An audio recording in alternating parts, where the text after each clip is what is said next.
Hi everyone!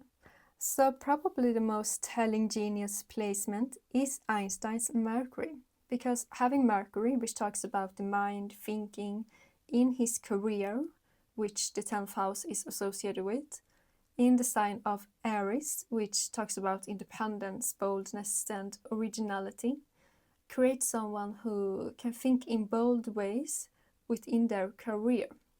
His ideas, which Mercury represents, becomes part of his public identity, since the 10th house also talks about public image. So this is where his new and bold and original theories took form. Aries made him courageous enough to share his ideas, which Mercury represents, to reach the world, which the 10th house represents. It also gave him a very fast mind, since Aries gives Mercury that fiery, fast type of energy.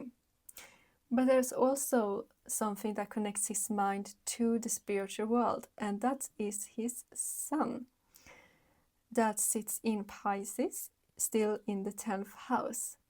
So with the sun representing our core identity, and it being in the 10th house, which talks about our career, means that his career became a central point in his life and to his identity. But what's most intriguing about this placement is it being in Pisces, because Pisces is the last zodiac sign in the astrological year, and it represents the completion of a soul's journey, and it's very connected to the spiritual realm. It's also associated with imagination and sensitivity. So this means that his career wasn't just a big part of his life and identity, it had a deeper purpose to it. It gave him a calling to do work that was deeply meaningful. It also gave him a powerful imagination that had a spiritual component to it. I wouldn't be surprised if his ideas felt like they came from above or from the spiritual realm. This placement also gave him the possibility to think beyond normal limits, since the imagination that Pisces possesses works beyond what we would consider to be normal. Another planet I look for when it comes to a genius mind is Uranus, because Uranus is the planet of rebellion, originality, disruption, and sudden insights. And Einstein's Uranus is in Virgo, in the 3rd house. And because the 3rd house is connected to the mind, learning, and communication, it could have made his mind unusual or inventive.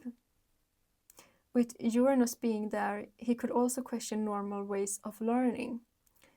This is really telling, because he definitely didn't learn about the universe in a textbook or in school. It was something he discovered on his own. And it being in the sign of Virgo means that he was doing his thinking and learning process in a very detailed way, since Virgo is about details and problem solving. So this is probably one of the placements that impacted Einstein in becoming a genius the most. Him questioning the ideas that were formed in that time and his way of thinking differently from others all relate to this placement. And he also got what I call the futuristic placement, and that is his Jupiter in the 9th house in Aquarius. So this is big, because Jupiter is all about growth, expansion, and optimism, while the 9th house being about higher learning, philosophy, truth-seeking, and expansion as well, and Aquarius being about originality, science, and humanity. So this creates a huge interest in big futuristic ideas. Since the 9th house is about our worldview and Jupiter is about expansion, it means that he had some big ideas and beliefs when it came to the world that probably didn't fit into a mold. So this means that Aquarius gave him a scientific and original thinking, while Jupiter expanded that even more, while the ninth house gave him an interesting finding out the truth. So this pushed him toward science and philosophy. But it wasn't just to his own benefit. It was probably because of him wanting to impact humanity as a whole. And his Jupiter is also in opposition to his Uranus. So an opposition is a tense energy that needs to be balanced to work effectively. So this creates someone that is being pulled between thinking big with Jupiter and breaking rules with Uranus. So not only could he have had original and sudden insight with his Uranus being in the third house, but he also wasn't afraid to think big with his Jupiter in ways that others at that time might not have felt ready to do yet. So the downsides of this aspect can be someone who is mentally restless and having extreme types of beliefs and disliking being told what to do, since Uranus wants to act freely while Jupiter expands the energy. But the positive side of it is that it can make someone open to surprising answers and help them reject old assumptions, which we can see for Albert Einstein as he challenged our beliefs around space, time, gravity, and energy, basically shifting our entire worldview from just coming up with the idea that space and time aren't fixed in an 1800 society where everything was very black and white, means that his mind must have not only been supportive by that original and surprising Uranus, but also been helped by that expansive and optimistic Jupiter. And another placement I'm completely sure contributed to Einstein's mind is, of course, his Lilith. And Lilith is about raw emotions, rebellion, and where we refuse to obey in life. And that is in his 11th house, which talks about society, groups, communities. And it's in Aries, which again is about courage and independence. So, in other words, this made him resist group pressure, and he might have acted or spoke against the crowd. Since his rebellion sits in the house of society, and with it being in Aries, gave him the courage to stand outside of social norms. It made him more comfortable being original, and he probably didn't have any fear around challenging accepted ideas.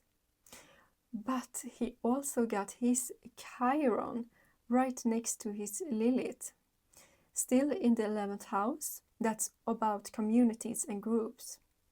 And Chiron is our deepest wound. So this means that even though he had a fierce energy that made him want to think outside of the box with Lilith, he also had wounds around belonging. It's an almost contradictory energy, but as like any of us, there was a part of him that wanted to find his community and wanted to belong. He probably didn't find many people like himself, but with Chiron being in Taurus, means that there was a part of him that wanted to find security and stability, since that's what Taurus represents. But next to his Chiron, he also got his Neptune. And this brings another type of energy, since Neptune is about imagination, dreams, and ideals. So having that in the 11th house, which again is about society and groups, and it can also represent the future, it creates someone who is dreaming of a better world. Since Taurus is about stability, security, and values, it makes that imaginative picture into reality. So it could have made him want to see real change in society.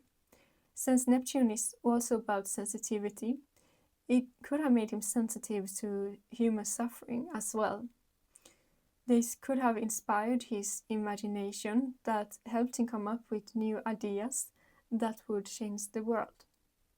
And he also got his Pluto in the 11th house in Taurus, which gave him a deep influence on society, because Pluto is all about transformation and power, and with being in the 11th house, it could have made him able to transform society and collective ideas.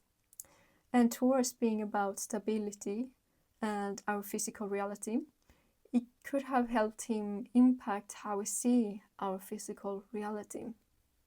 So moving back to his 10th house, he got another placement that truly shows why he was so successful, and that is his part of fortune that sits right next to his Mercury.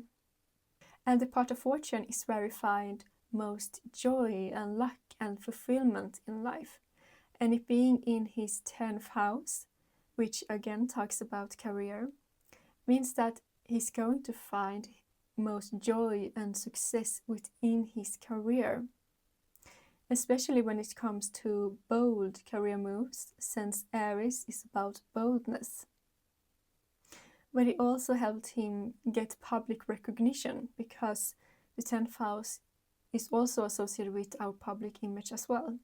And having part of fortune so close to his Mercury means that they are in conjunction, and this intertwines the energies. In other words, his joy and luck in life were deeply impacted by his mind and thinking and his ideas, especially when it came to his career, since that's what the 10th house represents. But as you can see, he also got his Saturn right next to his Mercury. So this actually means that both his Saturn, Mercury, and his part of fortune are all in conjunction. And Saturn represents discipline, responsibility, hard work, and mastery. And having Saturn here gave him the patience to build up something lasting within his career. It could have also helped him turn bold ideas with Aries into more serious work. And this energy is intertwined with his thinking that Mercury represents, and his joy and luck that the part of fortune represents. And that's why he particularly experienced the most amount of success with his thinking and his ideas when he worked hard and stayed disciplined. A placement we also can't forget is his midheaven. So midheaven is about our career, public image, and legacy, and it always sits at the cups of one's 10th house, which is also about our career and public image as well. But what's interesting is it being in Pisces, which is again about imagination, spirituality. So this is another insight into his career and why his career probably felt connected to something larger for him. It can make a person become known for the work they do to inspire others. And the last placements I want to discuss are his South Node and his North Node. So the South Node is about our comfort zone, what feels natural to us, and where we are meant to grow from. And the North Node represents our purpose in life. So his South Node is in Leo in the 2nd house. And it creates someone who is self-reliant and someone who can sense the value that they hold. Because Leo is about confidence and leadership, creativity, while the 2nd house is about possessions and money, value and self-worth. So it means that he probably relied on his personal talents and trusted his own thinking. But getting stuck here at his South Node would mean that he got stuck keeping his worldview and his personal talents to himself. And because his North Node is in Aquarius in the 8th house, meant that he was supposed to share his insights with the world. Because Aquarius is about humanity, the future, science, and originality. And the 8th house being about deep transformations means that he was meant to take this brilliance and share his knowledge that would transform humanity. But when it comes to a genius mind, it's easy to believe that the person developed it in isolation. But looking at Einstein's chart, it might actually have been triggered by and within relationship tension. Just the fact that he had a secret child who disappeared from public records, or that he married his cousin on both sides, made his private life unusual, even for someone who was born in the 1800s. And there were emotions that were driving his ideas forward. So if you're interested in hearing that side of the story, I will go through it in my next letter on Substack based on the placements I haven't shared in this video. I'm going to link to my letter in the description box. It's completely free. And if you watch this at a later time, you can look through the archive on my Substack for that post. Just look for a post with the name Albert Einstein in it, and you will find it was sent around the time that this video was posted. And yeah, thank you so much for watching. I hope to see you in the next video. Bye!